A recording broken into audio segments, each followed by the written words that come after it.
real estate agents. Welcome to the Weekly Closer. I'm your host, Jeff Underwood, along with my co-host, Joey Sampaga. And you all know him as the man with the plan. How are you doing today, Joey? Doing all right, man. How you doing? I'm doing good. You know, I'm feeling this like WWE vibe going on right now. I got more like WWF. Yeah, well, WWF, the old school, but I'll play an old school one here. Oh, yeah. Yeah, who's that one? Yeah. Hulk Hogan. No. That's, Iron Sheik. No. He doesn't know. Macho Man. Randy Savage. That's who it is. All right, guys. Hey, we've got an awesome guest with us today. And that guest is Brian Kingdeski, the real estate firm. What's going on, Brian? What's up, man? How you doing? Good. Excited to be here, guys. So I hear you play a little baseball, or did. I had to put in the little, I like it. You're up. Now you were a pitcher, so I don't know if you were a hitter, too. I mean, you know, you get to college and they don't let you hit anymore, but I batted like .450 in high school, and then I never touched the bat again. Really? So, yeah. Oh, that's a bummer. Terrible. They don't think we're good enough. They don't, I don't think pitchers can hit. So. I guess so. Well, thanks for being here today. Yeah, thanks we're going to have some fun with this show. A little bit different take completely. So, agents, if you're watching and listening, make sure to pay attention. We're going to be talking about wholesaling houses and flipping houses and all kinds of great stuff. The fun stuff. Yeah, absolutely. That's what everybody likes to talk about. Why is it fun? Because traditional real estate's boring. Who wants to get somebody in their car and drag them around and meet with somebody for a listing? Nobody likes that. You heard it straight from Brian. That's right. Well, why don't we start with you sharing how long you've been in real estate and what got you into the business? I've been doing this for about 17 years. I actually owned a bunch of Subways, and I was at a marketing conference for restaurants. And the guy that had it, his name is Rory Fatt, and he had a guest speaker, and his name was Ron LeGrand. So he was a real estate guy, and I was one of those guys. I was a sucker. Bought his kit for $1,500, and then I just started, reading everything and listening to everything and implementing everything, and it just kind of started from there. So there's a difference between you and other people that bought the $1,500. I actually read it. You actually impleaded, right? I did. That's the biggest difference. And now I have my whole, I have bookshelves of kits and books and, constantly reading and learning. So that's what you got to do in any field if you want to be an expert. So absolutely, I've done that, and it's taken off from there. So after bought the kit, then started implementing it, and then slowly evolved into doing fix and flipping, and then as that grew, we started having a surplus of homes, and then we would start wholesaling to other investors, and that's one of the best things in real estate is wholesaling. Your risk is really low, and you're basically taking paper and passing it on to a buyer, and there's no money involved on our end coming into closing. It's just it's literally the eighth wonder of the world, and I've enjoyed that the most, learning that and perfecting that part of real estate. Yeah, that's just awesome, man. Yeah, it's fun. Is it where you would write a deal, put it in escrow, and then transfer it over to the investor? Yeah, so it's Security Title. That's one of the reasons why I love them. And Lauren Roberts is my title agent, and Alex is my marketing rep. Alex Roberts. I always joke around with her and give her a hard time. So she's awesome. But we'll either do an assignment or we'll do a double escrow, just depending on what we need to do. And Security Title does all those, and Lauren's she's a bulldog and just gets it done. Awesome. She's awesome. So. That's my plug for Security Title. There you go. All right. Well, with what you're doing, I know you do some things. You just had a training class that wasn't too long ago, and I think you said that was like packed. Yeah, I didn't expect it. So my broker, asked me to speak at her, event, and it was we were trying to come up with a title, and they said lunch and learn. I'm like, that's boring. Nobody's going to want to come to that. Yeah. And so we changed it to how to quit your job in 12 months. Wow. Right. So we had a crazy title. And then basically in there, we talked about somebody getting involved 4 different ways, but we basically broke it down. If you had, whatever, $25,000, $30,000, you could literally start being a fix and flip guy. And that kind of, evolved from I've had buddies that I've helped and kind of groomed in this business, and we wholesaled them properties, and then basically, 12 years ago, it's kind of evolved into there's more people and more people and more people. I'm like, let's start like focusing on this and really helping people. And, as I told you before we got on air, that book, The Go-Giver, it talks about, the concept, and just dawned on me after reading the book. It's like the more people you help grow and reach their dreams, you're going to grow. And that's really like taken off. Like I've seen it happen, and it's it just gets me excited, and because we're growing, they're growing, you're helping people. And so we created a system to where we find the houses. We've got hard money lenders that have killer programs, 90-90 programs, so they will fund 90% of the purchase and 90% of the repairs. So before, to get into this business, you would need 25% down and all your rehab money. Yeah. So now it's like $25,000-$30,000. Most people have that laying around, their IRAs, family, whatever.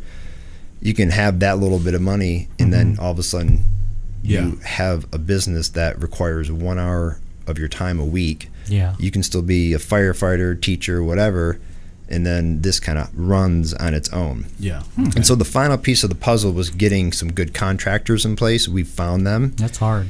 And it is. I mean, for 17 years I've tried, and it's hard. So now we have a bunch of different choices, but so that was the kind of the final piece of the full circle of finding the home, having the money, having the contractor, and then basically the investor that we're helping, they they're basically going along for the ride. Yeah. Like, here's the money, take care of it. Here's the money. I don't ever get the money. It all goes through title like normally. Of course. So but they don't just hand you cash? No, and I won't take it. Smart man. Protect my investors, and even my hard money lenders. I'm like, no, I don't want title. Title. Yeah, absolutely. So basically, we'll hold their hand throughout the process. We'll go to the home with the contractor, with the investor, and we'll say, okay, here's what I would do. Yeah. And the contractor and I talk, and we come up with a plan. He puts the bid together, and then after that, literally the investor's going to the house to give the contractor a check, looking, oh, okay, looks good. Yeah. See you next week. Wow. And they go again, do that. And then the last week, once it's ready to be listed, there's going to be a few things they'll have to do. So we have an appraiser that goes out before we list the properties, and he gives us value. We have a lot of checks and balances in our processes. Even though I've done so many houses, I still like somebody else to look at it and tell me what they think it's worth. We post that and upload it to the MLS sheet, so it's in the document tab, so the buyers see, oh, there's an appraisal. Here's the square footage. It's one of the final pieces. So we stage the houses. Oh, wow. Make them look pretty, and typically they go fast. Yeah, sure. Sure. What kind of what are you seeing as kind of that sweet spot price point on some of those? So what's kind of happening now is you're buying between 150 and 180, and you're selling between 225 and 260. Really? Okay. So you stay. I've said this 100 times. I've talked to so many people, and I always go like this. If you've got a pool of buyers, and every time you do something odd or weird, you're going to dwindle them. So you got a house in Florence. You got a house that's 500,000. It's going to shrink, right? Your buyer's pool. Absolutely. You got under 1,000 square feet, shrinks. 2-bedroom shrinks. Wait, tiny homes are getting popular. Yes, they are. Yeah, for sure. So we just want to stick to what's normal and what the majority of the people want to buy. Kind of that standard 3-bedroom, 1.5 or 2 bath. Yep. So that's kind of the. I would have thought it was a little bit higher than that. So. I mean, I like to stay in that range because we talk about having 25 to 30,000 to get started. Right. And if you do the math, 90-90, so 10% down of 160. Right. And then it's going to, normal rehabs are 30 to 35,000, 10% of that, and then you're paying interest on the loan. Got your utilities, so it adds up to 25-30. 25-30. So what's the typical rate of return then? What I always tell, so when I started, I remember because we were fixing and flipping homes, and then the market just went bonkers, and exploded and everything was, kind of done for a while. And I remember we took like 6 months off, right? And I remember doing the first deal again after the wreckage out there. The crash, yeah. And I was like, man, if I could just make $5,000, I'd be happy. Yeah. After what happened. Yeah.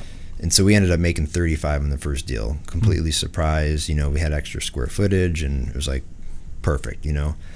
So I always tell people, this is set up to where you have your job, right? You guys are working. This is like something that's out there working for you. If you can make an extra 5, 10, 15, 20, and you're not doing much work, and you repeat that, your money's always in play, and you don't touch the money when you make it. The goal is to quickly get to doing 2 at a time. So on average, they should make 15 at least.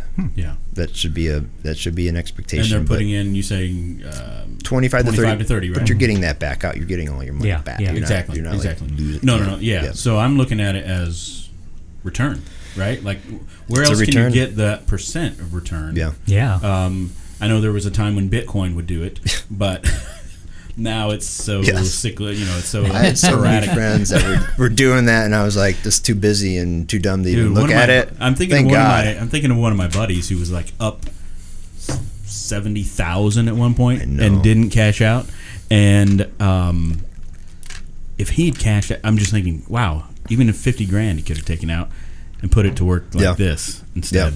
Yeah. So if you start with 30, you do your first deal, you make 15, you're at 45, right? Yeah. Do it again, then you have another 15, and now you're at 60, so now you can do 2 at a time. Right. So you can see quickly that you could easily quit your job in 12 months. Like, I'm not joking. Right. Like, I was kind of joking about having a nice headline, that people would actually like. Instead of lunch and learn. Because that draws people. Thank you, in, Alex. Right? Alex idea with a lunch and learn. So So there we go, Jeff. The Maniacs. We got some money sitting in the bank. We can just throw it over to. There we go, Brian. Get a couple going at a time. It's a title. Oh, it's a title. That's right. Brian. Yeah. Security title. So bleep that part, Joey. No. Yeah. So what's the time frame? So from acquisition to selling the property. So I'll just kind of tell you, how it works. So basically, once they buy it, contractor gets in there. He's going to be 4 to 6 weeks, right? You're going to get it on the market. So however long the buyer comes, in best case scenario, you get an offer right away, and then the buyer usually takes 30 days to close. So, best case you're at 2 months, right? But it could be 3. But I always tell people 3 or 4. Yeah. Okay. It just depends on. That price point goes pretty quickly. Yes. Anyway, so absolutely does. So to find that, so you can be doing a home a quarter. If you're just doing one at a time, you're doing a home a quarter. Got it. Okay. Yeah, not bad. That's not bad at all. Actually. And my son does it. My friends' kids do it, and they're 21 years old. Like, you don't have to be smart. They didn't ask. Sorry, son. Oh no, don't. Actually, they are smart. They are, but I'm saying you don't have to know everything. You just kind of come along for the ride on the first 3 or 4. It's a lot of like, okay, I'm going to do this, Right. And it works out. So that's awesome. That is great. Good stuff. So to find these properties, I know you mentioned a couple things earlier before we started the show, but. Are they? I'm assuming they're age-wise of the house anyway. Older home. Yep. I would say. It's obviously not going to be in these new build development. These things that have been built in the last 15 plus years, probably, right? 15 to 20. Yep. So they in certain. Are they like you find them close to highways or closer to downtown areas or what? Or can you share? No. I'll share. So that's the funny thing. I remember there was probably like 5 years ago where I kind of was trying to pinpoint that person, right? And so we looked at all the homes we bought, and the majority, we came up with that the person that we buy their home from, they're the same person. They're similar in age. The house is a certain age. It's majority of the times it's a wreck, right? the homeowner's moving on to the next stage of life, or had passed away, and then an heir's, and somebody doesn't want to put in the work to get it to where they could sell it. Yeah, and so it's funny because you hear some real estate agents don't like investors, right? For whatever reason, but some investors have given themselves a bad name, but that's why we're licensed. Well, just like some people don't like real estate agents. Yes. To be honest, I'll say it I don't. They drive me crazy. I mean, even on the consumer side, right? I mean, we're looked at as real estate agents anyway. They're looked at the same as, unfortunately, used car salesmen. Yeah, a lot of real estate agents, what they do is they want to talk too much and tell everybody how smart they are, and they end up talking their buyers out of buying a home, right? So I always tell agents, like I had this one gal call me, and she's like, "Yeah, I think your house is priced too high," right? I'm like, "Okay." I'm like, "Did you see the appraisal in the documents tab? That's done by a licensed appraiser?" Yeah. No, I didn't see that. And then she went, wanted to tell me again why she thinks that, and went on and on and on. And I said, "You know what?" I go, "I'm a real estate agent, and that's what I do." Yeah. When it comes to mortgage questions, I say very little, and I say, here's my guy, Ricky Camus. Give him a call, and he'll answer all those questions, rates and everything. I don't even go there. Oh, you got an attorney question? Oh, here's my attorney. Appraiser, here's my appraiser. Right. Contractor, here's my... I leave the guys that are licensed to answer questions, and I give the homeowner the basic information and give them the knowledge if they want to do it. But these guys end up talking too much, putting doubt on the buyer's mind, killing the deal, and then ultimately I'm paying their commission. Yeah. Right? Like, let's work together and get this done. Yeah. But absolutely. You guys, they don't want to think about it like that. Yep. Yeah. Well, they want to show their worth. They want to show how smart they are. They just want to talk.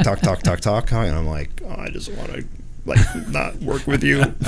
We got someone on the other line. Excuse me. Yeah. So, anyways, what did you even ask me? I'm like, that was it. That was it. No, I don't know. I was like pinpointing where, and all that. So you were talking about it seems to be similar age, similar location, type of property. I was saying that there, some investors have bad names. Real estate agents don't like them, right? Yeah. Right. But the homes that we buy, we are their best bet. The homeowner, okay? We make it so easy for the homeowners. Like you could talk to the people that we buy their homes from. They love us, right? So these homes, like, I can't even tell you how bad they are. Oh, I can imagine. Oh, I'm sure it's like 20, 30, 40 years of stuff piled up. Yeah, you see the movies Hoarders. Those are majority of our homes. Wow. They're almost unlivable. There's so much stuff in there that the homeowner does not have the money to get it list ready, right? Yeah. So if you think about it this way, they're going to put it on the market, right? And an investor is going to end up buying it. But then the homeowner has to pay commissions on both sides. So they're actually losing money. It's doing the seller a disservice by listing it on the MLS. Sure. So we're here for a reason, right? Right. We're not taking advantage of people. The appointments we go on, we ask them what they want to sell their home for, and we go out there, and the majority of the time we're buying it for what they're asking. Really? Okay. Because they just want to get out of there. They want to get out of there. Yeah. So you guys have the secret formula to basically finding them. Yeah. These people. So and there's been times where I've actually paid more than what they've asked. Wow. Because I obviously don't want to take advantage of people. Yeah, absolutely. And I wanted to be fair, and then I want them to have an enjoyable process. So when we buy the home, it's the same thing. We buy it as is. We pay out the closing costs. There's no commissions. We don't ask the seller to clean the house or remove any stuff. So you think about who the sellers that we talked about, they're older. Do they want to move the couch that's been there for 40 years? No. We say take your personal belongings, leave the or rest. Or whatever's fallen underneath it. We'll don't even clean. And they love that the best. Sure. They love that we're licensed and that we're doing it correctly, and they love that it goes through title. Other investors that probably get the bad raps, they have these 2 or 3 page contracts that favor them. They're putting up, $10 of earnest money, and it's just not done right, and then they're basically shopping their contracts to another wholesaler, and then if they don't, they cancel. So got it. And you're able to do this because you have a pool of buyers ready to. Yeah. Well, we have a pool of like 40,000 on our email, and then we have another 500 active buyers that will move. So, and I don't want to give the wholesaler investors a bad rap. There's a lot of guys that, because we do a lot of helping, hey, I got a house and you got a buyer, and like we're helping each other out. And there's a lot of great guys that I work with, other wholesalers like me, that we have a blast, joking around and talking. All right. So I love what I do. And I can tell. Yeah. You have a good time with it. Yeah. Do you see the once the property's done, I mean, do you have a lot of other investors that will buy it then also? After and it's fixed? Keep it as a long-term rent and hold? Or is it mostly end users? It's mostly end users. And then there are homes, and it's not like we fixed them up, but there are homes, probably 1 out of 20, that don't need a lot, that are basically, you're putting 10 grand in, and you're, in 2 weeks you're listing it. Like we get those. Okay. And those are the fun ones. And then at the same time, we're growing our buy and hold portfolio, and we're buying houses and holding them, and triplexes and stuff like that. So we're trying to do that at the same time, so we can have some passive income, which we also help our buyers do. Yeah. Awesome. Our investor group. All right. Yeah. Any other things you want to share before we move to the next segment? Man, we've been talking a lot, so it's been a lot. Yeah. So I had one more question, and I don't know how. I don't even talk this much at home, so but you guys get me fired up about real estate. Like I'll talk about that. I'll talk about sports. Like those are the two things I can talk about. All right, cool. Yeah. Well, so I do have a question. So in certain markets, okay, is there a way that this strategy can continue? I mean, whether it's an up cycle or down cycle or any of that. I mean, do you see it as something you can just kind of make a few tweaks? I got into it like 17 years ago, so it was before. Yeah, so you went through then I went through the mass. It was crazy. Like we would buy a home, we would fix it, and then I relook at the comps, and we made 25 grand just by holding it for the month and a half and fixing it. It was like Nuttyville. Yeah. And then the crash, and then now it's back up again. So it's all based off of, so as you're buying in the wave, you're buying lower in the wave. So it's just that margin, and the margin moves with the market. So there's always an opportunity. There always will be. No matter what type of... Yeah. Because I think that's also where a lot of real estate agents have their fear. Yeah. Is, they all seem to do really, really good in the up market, right? Yeah. But then they never put enough money aside, and then... And that's why you kind of got to do a lot of different things, Yeah. You got to buy and hold, and you've got to, fix and flip and wholesale. And I work with traditional people once in a while, if they can put up with me driving around. But that's awesome. It's just you're buying, and it's always going to be there, But again, we stick to the 200, 250 range. You've got a formula, and that's... You stick to the happy zone. Now, I would worry if I'm buying a $1 million and I'm doing a spec home or something, and that's how a lot of people got in trouble. But you're going to have a hard time selling that home in a down market. Absolutely. Versus Yeah. And then there's always a way you refinance it, and then you'd keep it. If the market crashed, you keep it as a rental. Yeah. I mean, hold it until it starts it's like turning back. When it's 200, 250, you have choices. Absolutely. No, that's versus smart. you lose the home. Yeah, that's smart. I like it. Yeah. All right, you ready to get in the ring? Oh, we haven't started yet? We're going to get in the ring. Okay, let's go. The ring. Different ring. This is a different... Wait. It's a cage. I guess we can... ring. Oh, yeah, it's a cage. Are you ready to get in the cage? You watch UFC or anything? I told you. I mean, a little bit of that. The older WWF No, stuff. a little bit of that. I did grow up watching WWF and have all those favorite guys. I'd love to get in the cage, man. Those guys. Get in the cage. We used to, in our neighborhood, no joke, we grew up in a neighborhood where there was 20 or 30 kids similar age. It was crazy. We would have turkey bowls, 11-on-11 football. That's how big. Yeah, that's awesome. We would kill it. We were just bad, crazy, wild kids. But during that time, the WWF, we marked out a ring. And we would copy the moves, and we would do it live. Pile driver, backyard wrestling, slams, and pile drivers, and That's awesome. we jumping and diving on them, and just all of it. We were crazy. It was great. It was fun though. I remember those days. Yeah. All right. Well, here we go.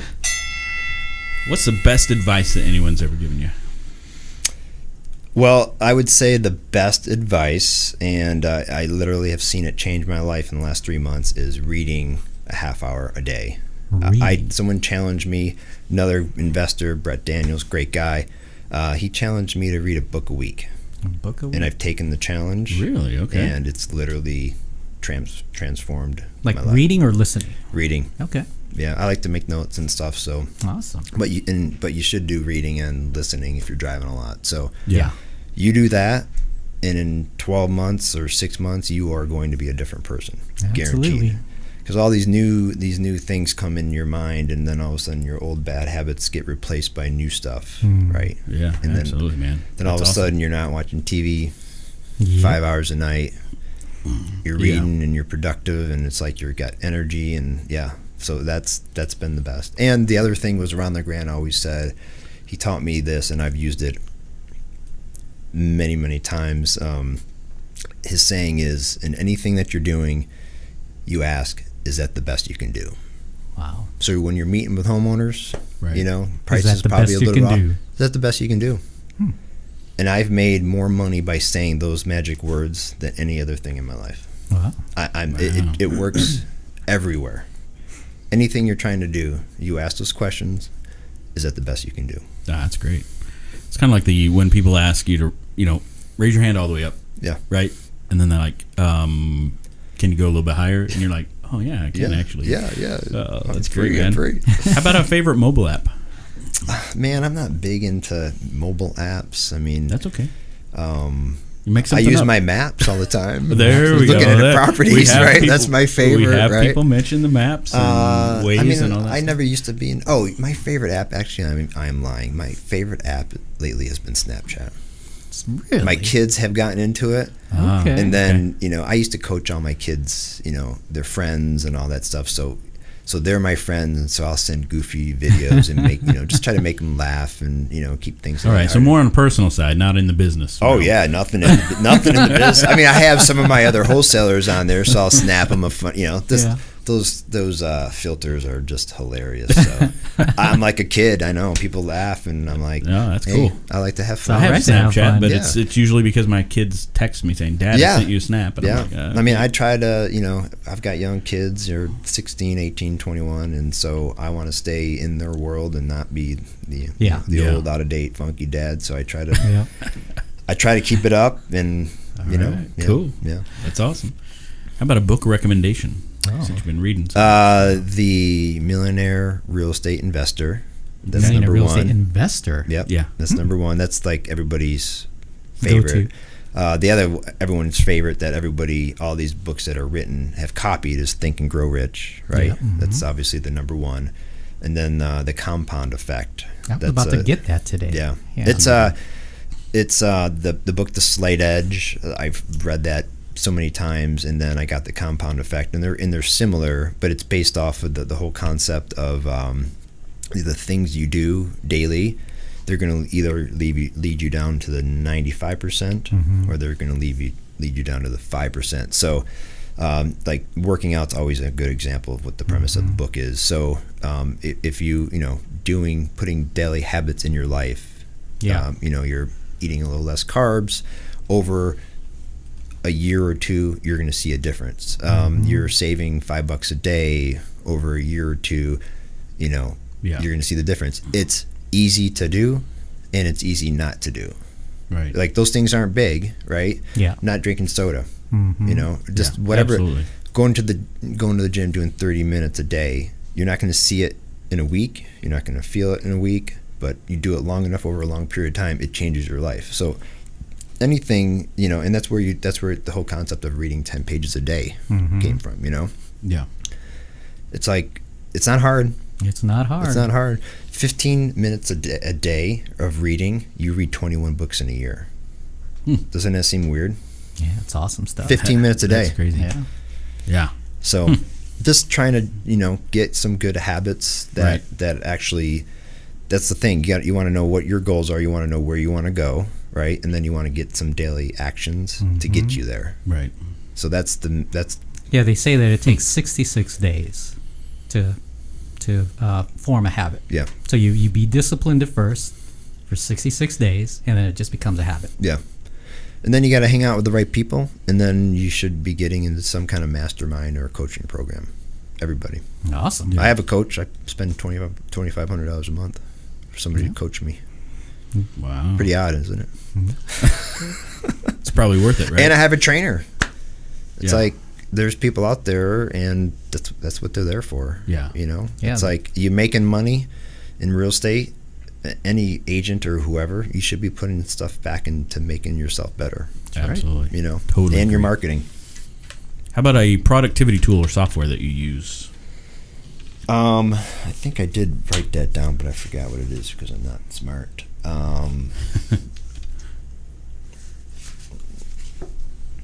Is that the last? I don't even. What question is that? You use CRM? Yeah, or, it's like the last one. Yeah, I mean, I do. I think it's the last one. I do use Podio. Oh, okay. In a recent one that I just heard from another investor, it's called Get Leveraged, but it's basically a virtual assistant that's in the States. Oh. And you know, again, as you're growing, before you hire somebody, this company is going to take whatever task you have off your hands. Nice. So, you know, if you want to automate your marketing, systemize it, you can basically show them how to do it, and then they're going to take it from there. Really? You know, and they're in the States, and they're What's the name of it? Get Leverage. Get Leverage. I'm writing that down. Yeah. Wow. So, All right. Cool. yeah, we use them for some of our marketing channels, you know, to help automate that and make it simpler. But you can, Right. I mean, it's crazy. You can have them build websites. You can, if you want to, you know, email them and they'll order flowers for your wife. They can book your vacations, whatever. I mean, anything you can think of, they can do. Got it. It's kind of, Wow. it's a. So if I'm virtual late assistant. on getting the flowers to my wife by day, I'm just blame them. wondering if they will take or basically take the fall for me and say I think they will. They should. They should.